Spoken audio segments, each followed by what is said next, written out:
Hey everyone, and welcome to Developer Tea. My name is Jonathan Cottrell, and today I'm going to be answering a question from listener Jake Schwartz. Jake actually asked this question in the Slack community, the Spec Slack community, which you can join by going to spec.fm/Slack.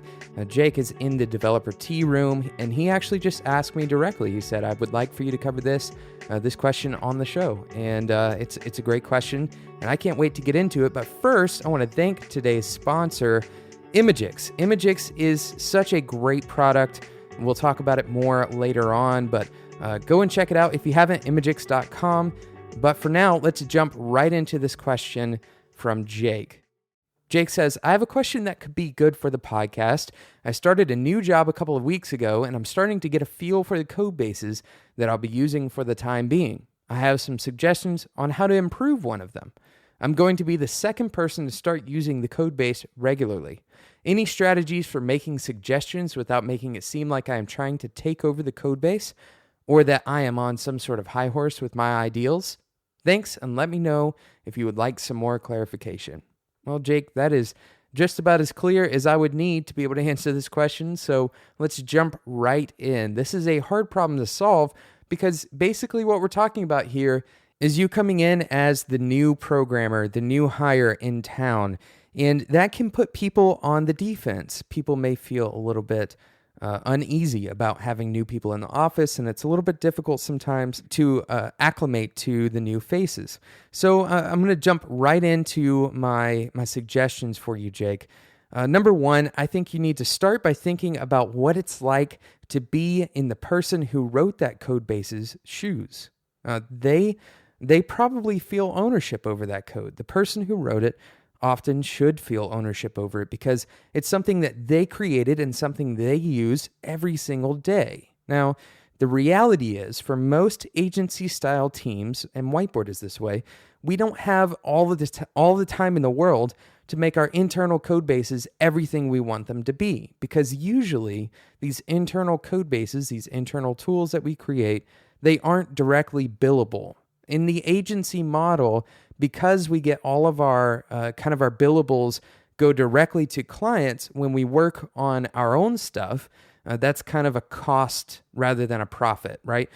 When you work on a tool that isn't directly billable, then you're kind of incurring some cost. And so you have to cut corners sometimes in order to make that work. Now, in the ideal scenario, you would set aside this as an investment of some sort, and eventually you would see that returned when you're using that tool over and over, and it's making you more productive on, future projects, for example, and you can get more done in less time and therefore make more dollars per hour if you want to look at it that way.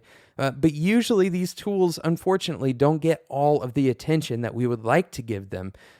So keep that in mind when you're approaching this problem, because it may be that the person that you're talking to is absolutely ready to have somebody come in and help them better this code base. This is true, again, for Whiteboard. I love it when developers come to me and say, hey, I would really like to, add to our internal tools. I'd like to commit to those repositories.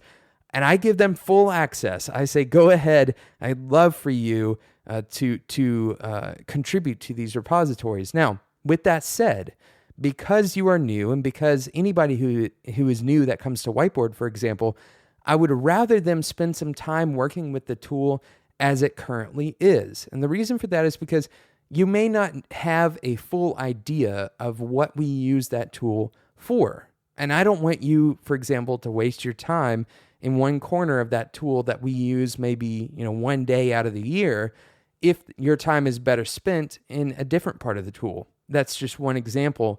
You need to be familiar with the tools. You need to be familiar with the business practices of the team you're currently working on. So it takes some time to understand some of those things. Keep that in mind as you approach this problem.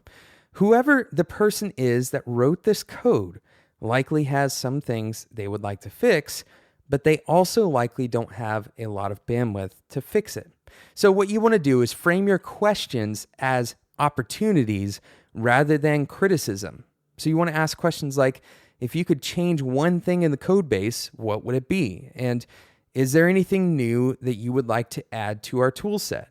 Ask questions that allow the original author to explain how they got to where they are and where they would like to go. Let me say that one more time.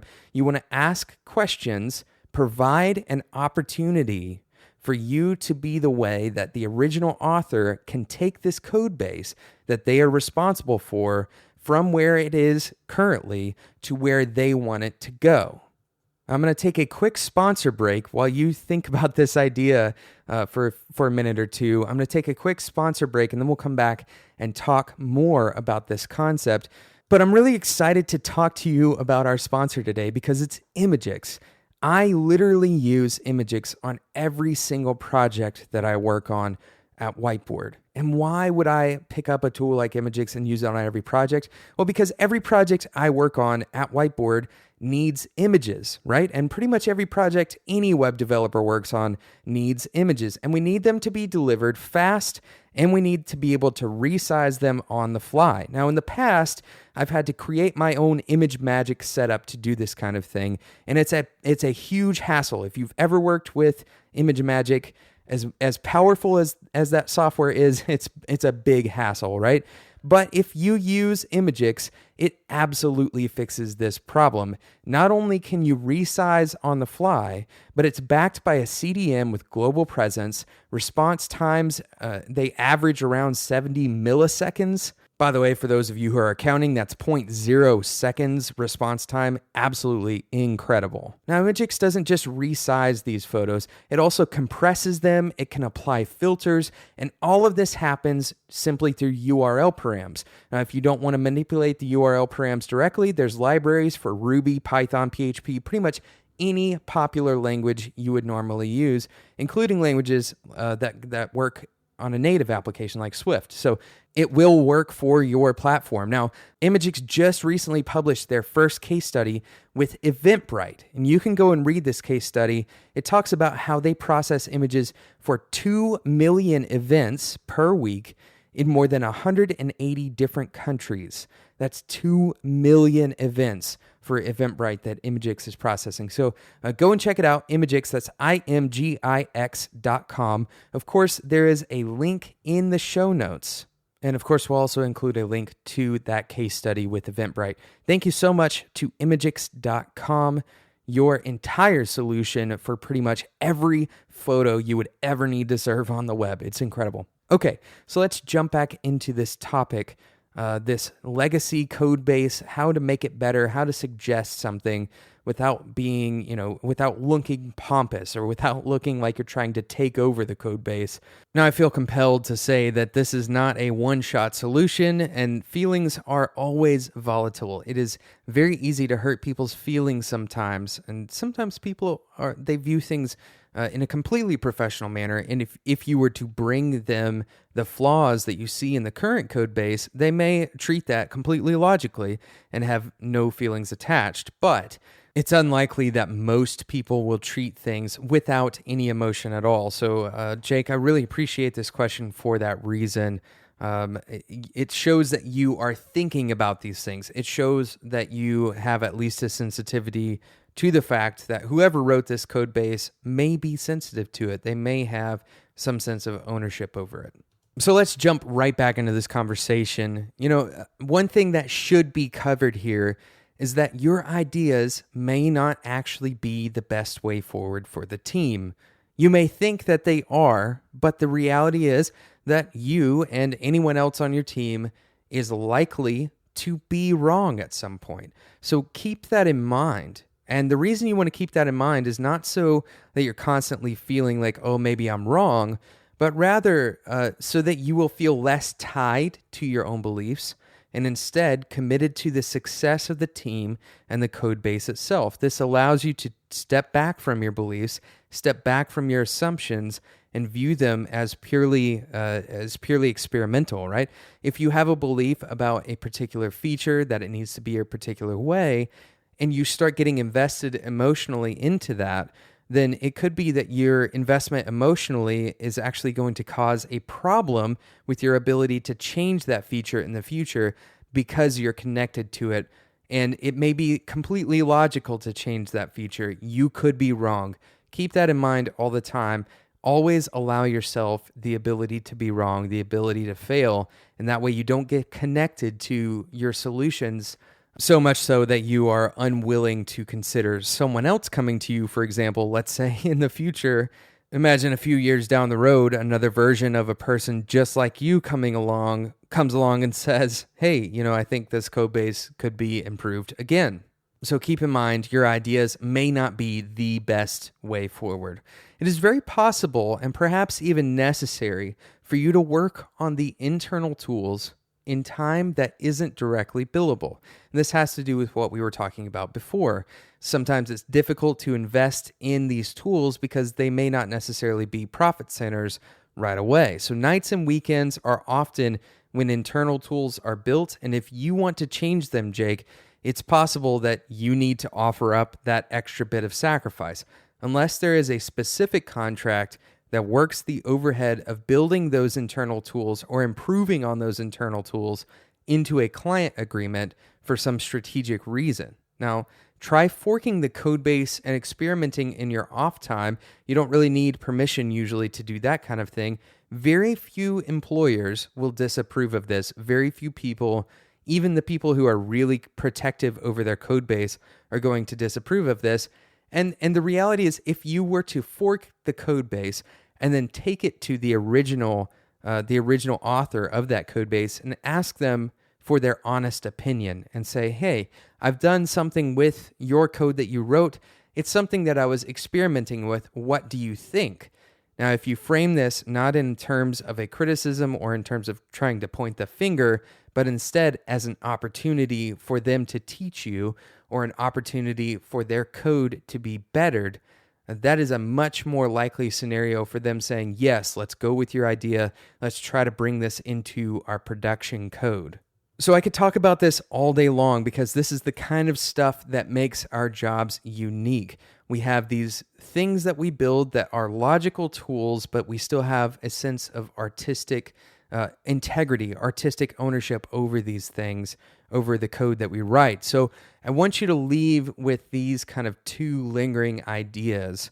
Number one, you do not have to convince the original author of the code that what they have created was a mistake for them to be willing to change it. This is a very common misconception for advancing any kind of software. You should apply this idea to open source software as well. A change to software does not necessarily mean that you are fixing it or that there was something even necessarily wrong with that software, but rather that you are improving upon the software. No one wants to be wrong, but any reasonable person wants to be better. I want to say that again because if you take nothing else away from this episode, please take this idea that no one wants to be wrong, but every reasonable person wants to become better. If you frame your desire to change this code base as an opportunity for someone to become better or for somebody's creation to become better rather than a opportunity to point out the issues or the things that were wrong in their original creation, they will be much more accepting to this change. And the second idea that I want you to take away here is that the Socratic method is still powerful. It's age old, but it still works. Asking questions usually makes more headway when you are trying to change someone's mind because they discover the need for improvement in the code base without you having to point any fingers. And both of these ideas are kind of married to each other. You don't have to point any fingers. You aren't trying to say that this person is wrong. All you're trying to do is make things better than they currently are. If things work, then technically they're right, but they can be better and right at the same time. And that's the spirit of what you're trying to do. And really, this just comes down to you having empathy for this other person, for their position in this discussion. And I think, quite simply, by asking this question, Jake, you are in the right place. You understand that if you come across as abrasive or if you come across as accusing, that this person is not going to likely accept your ideas as exciting or as good ideas necessarily. But if you come across as, hey, all I'm trying to do is help, and I want to help you achieve whatever it is that you want to achieve with this code base, Here are some ideas. That is what this boils down to. Come across with the intention of helping rather than with the intention of attacking. Thank you so much, Jake, for sending this question to me on Slack. If you are listening to this episode and you are not a part of our Slack community, I highly recommend that you join us. It is free for you forever. You can join right now by going to spec.fm/Slack. Of course, that will be in the show notes. Other relevant links will be in the show notes at spec.fm. Thank you so much again to today's sponsor, Imagix. That's IMGIX. Every single image that you ever serve ever again in the future should be coming through Imagix. It is super fast, it's super flexible. There's APIs for every language. There's no reason you shouldn't be using it. Oh, and by the way, it is incredibly affordable, just as affordable, if not better, than your AWS server and all the time you spend trying to get ImageMagick set up. Go and check it out, imagix.com. Of course, clicking on the Imagix link in the show notes is a huge help to Developer T. Speaking of helping Developer T, if you have not left a review for this show and you enjoy the show and it provides value to you, please consider providing value back to us, the people at Spec, by going to iTunes and leaving a review for the show. There will be a link in the show notes for you to go directly to iTunes. It takes just a few minutes, and leave a review for the show. This is the best way to help other developers find Developer T. Thank you so much for listening, and until next time, enjoy your tea.